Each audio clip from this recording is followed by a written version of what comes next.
తెలంగాణలో బదిలీల పర్వం కొనసాగుతోంది. మరో 11 మంది ఐఏఎస్ల బదిలీని చేసింది రేవంత్ రెడ్డి సర్కార్. విద్యాశాఖ ప్రిన్సిపల్ సెక్రటరీగా బి వెంకటేశ్వర్ని నియమించింది.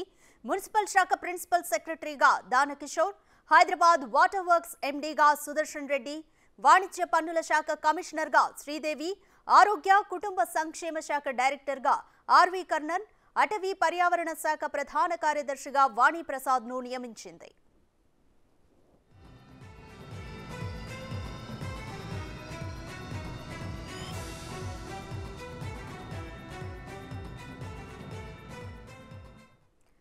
కంప్లీట్ డీటెయిల్స్ మా ప్రతినిధి సైదులు అందిస్తారు. సైదులు చెప్పండి, ప్రభుత్వం కొత్తగా చేపట్టిన నియామకాలపై కంప్లీట్ అప్డేట్స్ ఏంటి? క్రితమే ఐఏఎస్ల బదిలీలు జరిగాయి. మొత్తం 11 మంది ఐఏఎస్లను బదిలీ చేస్తూ సిఎస్ శాంతికుమార్ ఉత్తర్వులు జారీ చేశారు. మొత్తం తెలంగాణలో 11 మంది ఐఏఎస్ల బదిలీకి సంబంధించి డిజాస్టర్ మేనేజ్మెంట్ చీఫ్ సెక్రటరీగా అరవింద్ కుమార్ని బదిలీ చేశారు. ఇంతకుముందు ఆయన హెచ్ఎండిఏ కమిషనర్గా కూడా కొనసాగారు. సో గతంలో కూడా అతనిపై కాంగ్రెస్ పార్టీ చాలా ఆరోపణలు చేసింది.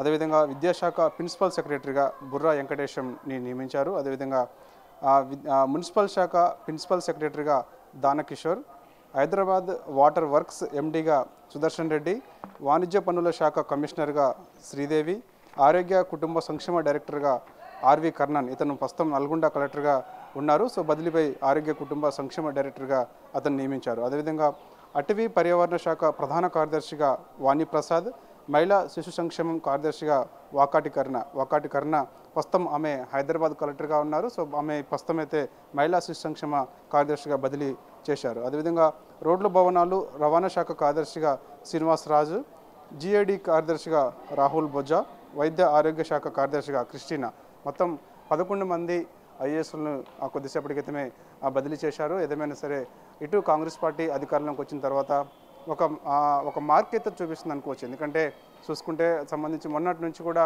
అటు ఐపీఎస్ విషయంలో కానీ ఇటు ఐఏఎస్ విషయంలో కానీ ఎవరైతే ఒక నిబద్ధతతో పనిచేస్తారో వాళ్ళందరికీ కూడా ఆయా శాఖల్లో పోస్టింగ్లు ఇస్తున్నారు. ఎక్కడ కూడా అవినీతికి తావు లేకుండా ఒక నిజాయితీ గల ఆఫీసర్లు ఎవరైతే ఉన్నారో వాళ్ళకు మాత్రమే మంచి ఒక ప్రిన్సిపల్ సెక్రటరీలుగా ఒక శాఖ కార్యదర్శిగా కూడా వాళ్ళకి బదిలీ చేస్తూ కొద్దిసేపటి క్రితమే ముఖ్యమంత్రి రేవంత్ రెడ్డి సిఎస్ గారిని ఆదేశాలు జారీ చేశారు. సిఎస్ ఆదేశాల మేరకు 11 మంది ఐఏఎస్ల బదిలీలు అయితే కొద్దిసేపటి క్రితమే జీవో జారీ చేసి బదిలీ చేస్తూ కొద్దిసేపటి క్రితమే జీవో జారీ చేయడం జరిగింది. శాంతికుమార్, రాధిక. Thank you Saidulu.